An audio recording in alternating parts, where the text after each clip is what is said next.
Hello, and welcome to Meet the Author, a program that is brought to you by Quincy Access Television and the Thomas Crane Public Library. During this show, we will highlight authors and their work. Copies of their books are available for checkout at the Thomas Crane Public Library. Also, the library hosts book clubs for all ages, and you can find out more information about them if you visit the library's website, thomascranelibrary.org. Bob, good to talk to you. Really it's good to be here, thanks. This is a true story, actually. Yeah, it was a true story that I was completely unaware of until the summer of 2013, I believe. Is that when Whitey Bulger was at trial? Yeah. And at the same time, John Willis is the White Devil. He was awaiting sentencing. He was in Plymouth Corrections, and became aware of his story, and all of a sudden I thought, this might be something of interest, and my manager, Matt Valentinus, was able to sell John's story to Warner Brothers Pictures. And then he came to me and said, do you want to write the book? And so at that point, I figured, okay, it's a hot topic, they're going to make a movie of it. And the big selling point for me to write it was that I had an opportunity to meet John. I went down to Cumberland, Maryland, where he's in a federal penitentiary, and sat with him for 7 hours over 2 days. And I also had transcripts from other interviews that my manager, Matt, had done as well. And the screenwriter and director for the movie, James Gray, also interviewed him. So that's a lot of his brain in conversations, and his spirituality, his morality, his rationality. All that stuff was something that I could grab and then research the events of his life and talk about it pretty extensively in terms of how he thought about what he did.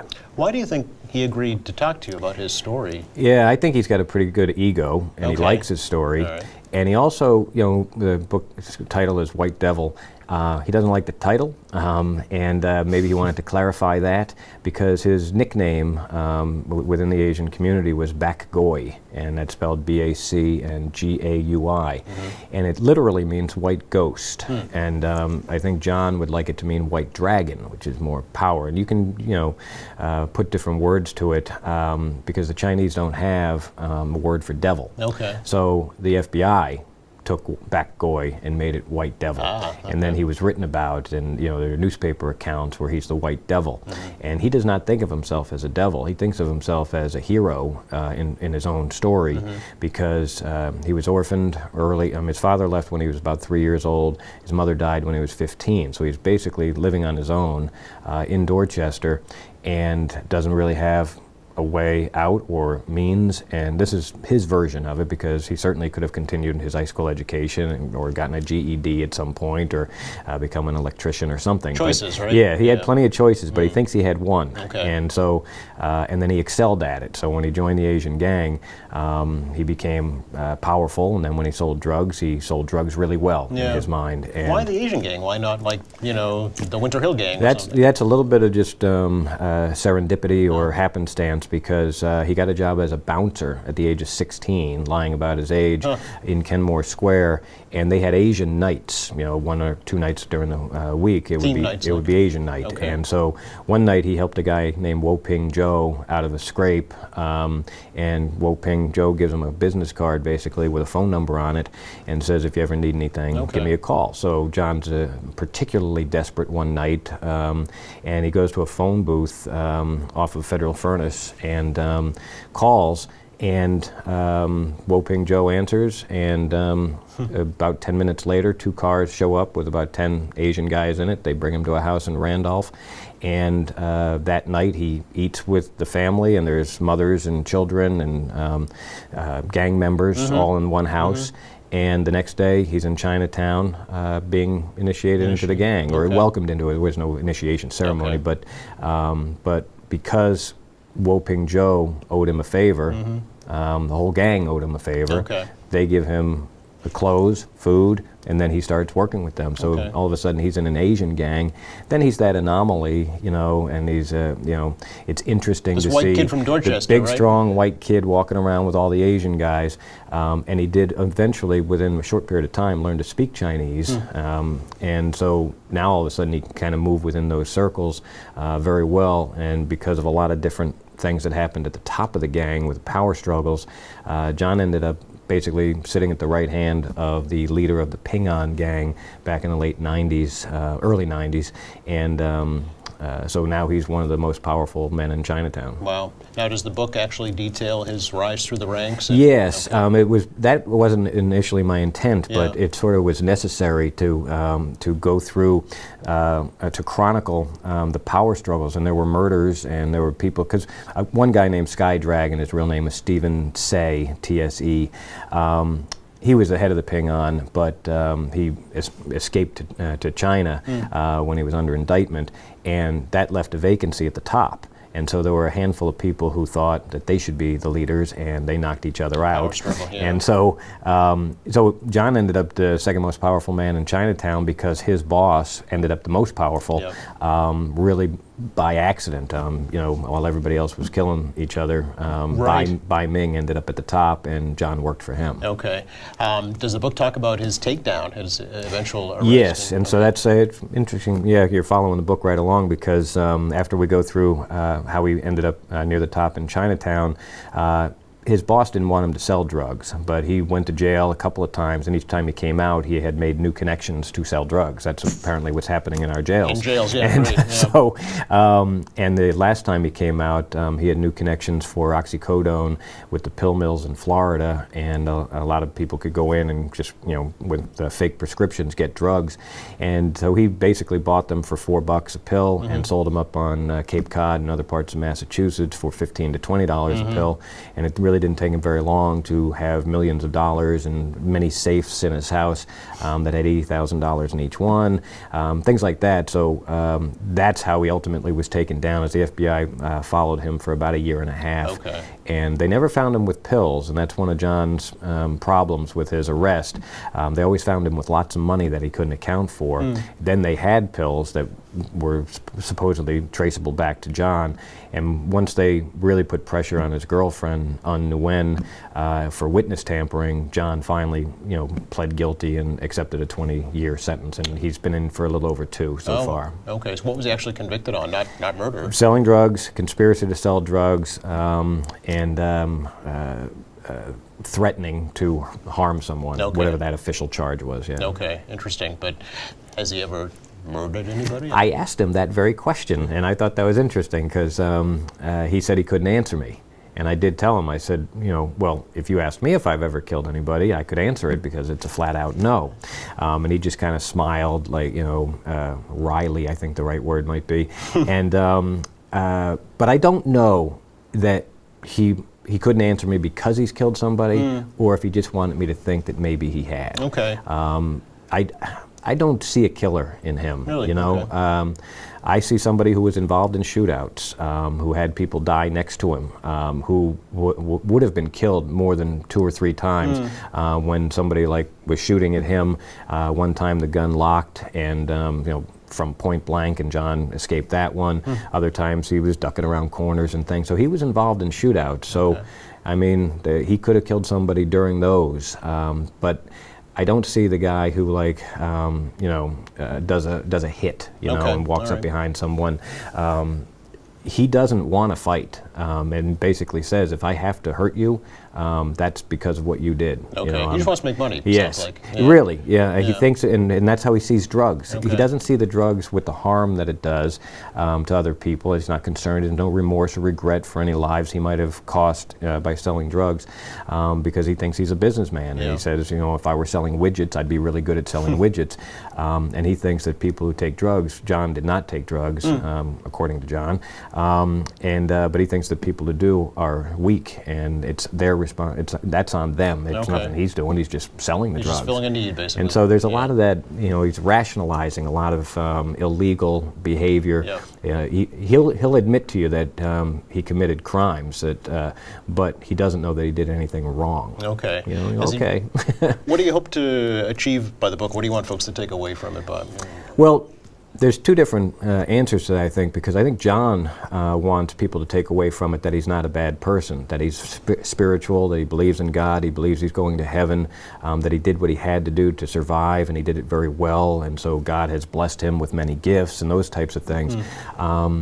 And I would like people to hear him say that and make their own decisions about it. And so this is the first book I've written where I impose myself into the writing as an author, so that when John says, God loves me and I'm going to heaven, and I say, so you'll hear, it's subtle, but it's there. You'll hear my voice asking him to explain that. And then I'll say, well, notice that John didn't say that he was ever led, those types of things, because I'm in there a little bit, because I have a spirituality. I was raised Catholic, and I have an understanding of what I think John is talking about. His is not a Christianity, or it's not really a Buddhism, it's not really, but he's read all that stuff, and he definitely believes in a heaven and a God and stuff, but it's not traditional or anything. And so I enjoyed having the conversation with him. When people say, did you like him? And it's like, well, he's a drug dealer and he probably hurt people. And so, am I supposed to like him? Yeah. Well, the man I sat across the table from for 7 hours was very pleasant, very intelligent, very thoughtful. And so I did like that guy. Yeah. And so I enjoyed the conversation, and I hope that the reader enjoys the conversation, because it is in the pages. There's plenty of action and crimes and violence and things like that, but there's a conversation going on between two guys trying to figure out if one of them was a bad guy or not. Okay. A little bit of a sleuth. Yeah, a little more psychology than anything I've done before. Yeah. Any photographs in the book at all? No, there's no photographs in the book. That's just a choice from the publisher. We had a bunch of them, and when I do my book presentations, I come with a PowerPoint, and if it works well, one time it didn't, everybody can see the photographs of him as a child, at weddings, bodybuilding, with his girlfriend, his mugshot, and you'll also be able to hear him speak Chinese, which is kind of a novelty that I think people are interested in. Yeah, I wasn't aware actually that you'd written other books, so do you have an author side of you too? Yes, Yeah. When I got to Channel 5, 13 and a half years ago, it was initially a part-time job where I had 3 days a week for sure, and then I filled in for Mike Dowling and Mike Lynch plenty, so it was a good gig, but I did have some downtime many weeks of the year, 4 days where what am I going to do? And so I did have a craving to write, and so I started, I wrote one book about the Red Sox, the 2003 season, and then the first one that had any real success was Irish Thunder, about Mickey Ward, and ultimately I was the technical consultant to the movie, The Fighter, which is really just a title only. I talked to the screenwriter and shared all my notes with him and stuff, but he went off and wrote a fantastic movie. Yeah. I didn't really consult him on it. Right, I helped him with information, Okay. Which is about it. And then, I've kind of written books along the lines, and I don't know if I have more in me. It's an awful lot of work. I bet, yeah. And people do present you with ideas, you should write a book about so-and-so Yeah. and such and such. And a lot of times it's like a good story, but it's not a book, Right, This Maybe a series white of short stories. yeah, perhaps. yeah. I mean, because since this book came out, Yeah. I was contacted by at least 3. I don't want to exaggerate, but I know it's at least 3 criminals who want me to write their book. Oh, seriously? Yeah. Okay. One guy, he had to have written me from prison, and I don't know how he got my email or anything. It was my work email. One of them got my personal email, and just a short paragraph where he had read my Wikipedia page, obviously. Right. He said, I'm also into charity. And it's like, oh, good for you, man. And but he's one of the biggest pot dealers in New York or something like that. He had $1 billion enterprise. I did look him up. Okay. But I just don't think I'm going to be doing that again. I mean, I send all that stuff to my manager, and if he tells me it looks like there's potential here, of success, interest, a movie deal, then yeah, I sort of get, the fantasy of, I'm going to write a bestseller and Right. I'm going to be on the red carpet. So that comes with writing, but mostly you just have to like it because more often than not, you talk in front of 60 people at libraries, libraries and Kiwanis clubs, Right. and it's fun. I do like going out and meeting people. It's a little bit of a scheduling issue, and maybe I'd rather be home watching television or something. But every time I go out, people are really nice, Yeah. and so it's like, okay, let's do this again because Right. everybody makes me feel good. I'm curious, has the White Devil read your book? Yes, Yes. I have not spoken to John since very early in the writing of it. After the interview, we had many email exchanges Yeah. back and forth where I was clarifying information. But in the past year or so, I haven't had any contact with him, but Matt Valentinus has, and he said that John's read the book, likes it enough. That was the phrase. He goes, he likes it enough. Okay. But it makes it... There's a review. Right, put that on Amazon. Yeah. But he said it makes him look like a bad guy. Oh. And so I didn't know that it did, really. I mean, there's definitely some bad stuff in there, but that's where I was getting at before. I wanted people to decide for themselves. If you say, well, he's a drug dealer, bad guy, if you conclude that based off that one fact, then yeah, I probably agree. Okay. People who sell drugs are bad people. But he has many layers, and I hoped that people would kind of like see some of them and say, oh, he's a hypocrite, or he's fooling himself, or I see what he means, or it was a difficult time. His mom did die a terrible death. She had diabetes and had her legs amputated, and John, at the age of 15, had to take care of her. His family didn't want him, so there were some tough times. But many people go through tough times and come out a very different person. Right. And Yeah. so John made those choices, and people have to make their own conclusions as to good guy, bad guy, or Yeah. how bad, and things like that. Did you talk to his family at all, or his girlfriend? Or? I talked to his cousin Debbie, and I did not talk to two of his sisters, difficult to find, and but Debbie corroborated. That was the best part for me. And I did talk to one of his family members after the book came out, and it was one of his nieces who was very young when a lot of this was happening, and she was upset that I didn't talk to that side of the family. Yeah. And I tried to explain to her, and I don't know what the audience thinks of this as my rationalization, but I'm writing John's story. And so when he tells me that he goes to his sister's house, desperate, hungry, broke, and she won't let him in, and so then he goes to a phone booth and calls the Asian guy Wo-Ping Joe. Okay, so that's the story I have. I go to the sister, and she says, "Oh no, I would have welcomed him in," and blah blah blah. He's not. So now I've got two stories, which means I have no story. Right. So because I can't deal with the conflict, I went with John's story as he tells it, and then I had to corroborate a lot of the other things that he would say. Yep. One quick one is that he told me that his friend Wing was killed in a parking lot in Chinatown off of Tyler Street. And I said, okay, and John was there, and the guy got shot in the chest, and John comes running out and holds him, and he's bleeding. Easy enough to check, right? Right, Yeah. and you'd think. Yeah. So I said to John, I go, okay, so what's Wing's full name? And he said, I don't know, we just called him Wing. And I said, Okay. well, when did it happen? Yeah. He goes, like 92, 93 maybe, it could have been 94. He's going through this, I'm like, oh, thank you. Okay. So I did research on this, like, extensively, and ultimately I started looking for something else, and one important note was that soon after Wing had been killed, it started pouring rain. So then I see in I think a Globe article that a man named Xie Jiang was killed in a rain-soaked parking lot in Chinatown in 1991. Okay. And so his facts weren't exact, but I emailed him and I said, any chance that Wing was Xie Jiang? And he goes, yeah, that's him. So and that was part of the issue for me.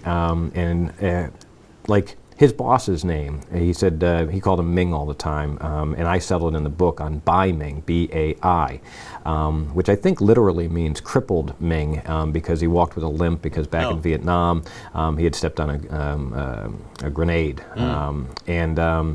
So so Bai Ming also is Bike Ming, B-I-K-E Ming, but his real name is Tan Ngo, N-G-O.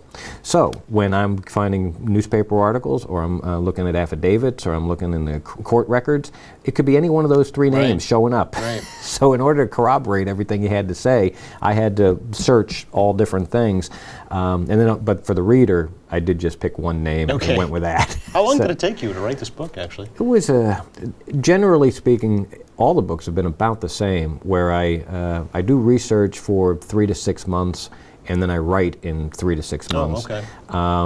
And while I'm writing, I'm also continuing to research and things. But for instance, when I went to visit John, I'd already done about 2 months of research just so that I could talk to him, ask him good enough questions, informed questions.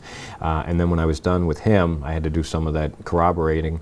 But then the writing, you know, this is my 6th book overall, and in the process, in between, I've been trying to write screenplays and different things. So I write a lot. Okay. Which means, I think, like almost anything else that you do, you get a little bit better at it, at least more efficient. So the writing of this book didn't take nearly as long as the writing of other ones. You know, Irish Thunder, really the first full-fledged book I wrote, that took a long time, and it also started off as, I think, 147,000 words, and when I sent it to the editor, they lopped out like 30,000 right away. I said, "Oh, well, I was trying to be, you know, descriptive, right?" Yeah. And but for this one, I worked with a great editor, and she didn't really change anything other than writing back to me, and she goes, "You know, I think Chapter 7 should really go after Chapter 9." I was like, "You can just do that?" Yeah. So I switched it, and then there were some references that I had to make sure that the sequencing was right. But I go, that is better. That's really good. I like that. Okay, so editors have a role. Yeah, and she fixed a lot of other small things. And a lawyer also read it and changed a couple of names. So that's the one thing that I thought was bizarre, because one woman, I won't say her real name, she testified under oath that she was a stripper and that she sold drugs and had been in a XXX movie or something. Okay. So her name is public then. Right, and she was under oath when she said it. Right. And for whatever reason, the lawyer changed her name. And I was like, all right, you go ahead, but everything else in the book is, as much as I know, factually true. Yeah. How long is the book, Bill? Well, I think it's 13 chapters, and it's somewhere around 70,000 words. Okay. In terms of the hardcover, it's probably 200 pages or something like that. So a nice read then. Yeah, it doesn't take a long time. Yeah. And for me, I think that there's a story in the beginning of the book, like if you break it down into thirds, it's about John, how he ended up in the Asian gang and how he started to move in the ranks. Then the second part of the book is that chronicling of the Chinatown power struggle and the gangs in Chinatown in the early 90s. And then the last part is John going off and selling drugs and being convicted and all the rest. So I hope that, you know, throughout there's something for everybody to be interested in. So we'll see. All right. So, Doctor, thanks for coming by. Appreciate it. Nice to meet you. Thank you for having me. You are welcome. Tell us a little bit first, if you can, about yourself, your background, and how you came to this particular project. So I decided later in life to go back to school and get a history degree in women's history. I was always interested in it, so I did that. And after getting my PhD at the University of New Hampshire, I just started to concentrate on writing biographies of women that needed to be acknowledged and their lives sort of shown to the public in a bigger way. And in 2005, Rosemary died, and she had always been sort of this figure that was shadowy, and we didn't know that much about her. And as a New Englander, I certainly knew a lot about the Kennedys. And I just became very curious about her. So I started researching her life, and there was tremendously wonderful material at the John F. Kennedy Library. And when I saw that material, I knew that I could write a biography about her. I could put her at the center of the Kennedy family. What were some of the more interesting facts that you learned during your research? There were so many things about her that I did not know, that had not been revealed about her. I think first and foremost, she really was at the center of that family. The siblings grew up caring about her, including her in everything that they did, accommodating her disabilities, and she absolutely did have intellectual disabilities. And they were her world. The Kennedys, of course, were a very active family, and it was difficult for her to keep up. But those siblings tried to take care of her and shield her and protect her, but also include her and make her a part of everything that they did. So for me, that made me understand all of her siblings better than I had understood before. Did she herself have, a family outside of the Kennedys? I mean, did she go on to, no? No. She eventually, I think most people know that she had a lobotomy that was forced upon her as a young adult, and that basically destroyed her life. She became completely physically disabled and even more intellectually disabled, and she was institutionalized for more than 60 years. Wow. Yeah. So what is the message you're trying to convey? What do you hope folks take away from this project? Well, I hope that they take away an understanding of what it was like many, many years ago raising a child with disabilities. And things are much better today. There's inclusion in school, there's accommodations in our public spaces, and that's a big part of what the Kennedy siblings, all of Rosemary's siblings, did during their adult lives, is to make sure that we as a nation could provide for people with disabilities. And so by putting Rosemary at the center of that family story, you can see why they ended up doing that. Did Rosemary herself, do you think, know that she had disabilities? I think she understood that she had disabilities. Yeah. They frustrated her tremendously, Okay. and she felt a lot of anger and sadness that she couldn't keep up with her siblings. And sometimes that came out in some very strong emotional responses. And other times, she was just so adorable, and people wanted to help her and be a part of her life and teach her. But she recognized that she had troubles. But she was also a Kennedy, and she was a Kennedy girl, and she wanted to be part of what her sisters and brothers were doing all the time. How did you actually research this book? Who did you talk to? So most of the research was at the Kennedy Library. Okay. The family papers are there. Yep. And also I interviewed people that knew the Kennedys, as well as some of Eunice Shriver's sons, Timothy and Anthony Shriver, were really wonderful in talking to them, and their love and appreciation for their aunt just oozes out of them. And they were deeply, deeply shaped by what happened to her, how their mother responded, and she sort of was a guide for them in pursuing public and charitable service in their own lives. What has the feedback on the book been from the Kennedy family? So I have not heard directly Really? from the family, no. I don't think they often come out and talk about a book written by somebody else about Right. a member of the family. Because it's been out for a while now, right? Right, Yeah. right. I'm hoping that they're pleased with it. I think that it is very respectful of Rosemary. It gives her a voice. It treats her as a full human being. And there are some lessons learned throughout their story and what happened to Rosemary. But also it is an absolute recognition that Rosemary's legacy is who we are as a nation today, that we provide for people with disabilities. Yeah. Do you think people with disabilities or those caring for them would benefit from the book? Absolutely, Really? absolutely. To understand where we've come from, Yeah. we've come a long way. We still have a ways to go, but we as a nation, as a people, we've changed our views in the past 100 years, and definitely for the good. The front cover I see, tell us about that picture of Rosemary, if you could. Oh, I just love this photograph. So Rosemary is 20 years old in this photograph, Okay. and she was always considered the most beautiful Kennedy daughter, and she absolutely was. This photograph was taken when she was traveling in Ireland with her family after her father had been appointed ambassador to Great Britain. I remember, yeah. And the press just followed the Kennedys everywhere, and photographers particularly were fascinated with Rosemary because she was so beautiful, and she'd been trained to be very quiet and not to talk too much in public. So there was this allure and this mystery about her that just captivated audiences, and she really was quite beautiful and charming. So it sounds like this would appeal to, obviously, as you mentioned, folks from New England who are familiar Yeah. with the family, Right. but other folks too who might not be so familiar and would That's like to right. learn a little more about him then. Right. It's about a time period in this country that Right. was in flux, and Yeah. there are lots of things that have changed since Rosemary's time. Doctor, thank you so much. Really appreciate the opportunity to talk to you, and best luck with the book in the future. Thank you very much for having me. Thank you for joining me for Meet the Author. Be sure to check out our other episodes of this program to explore other authors and their works.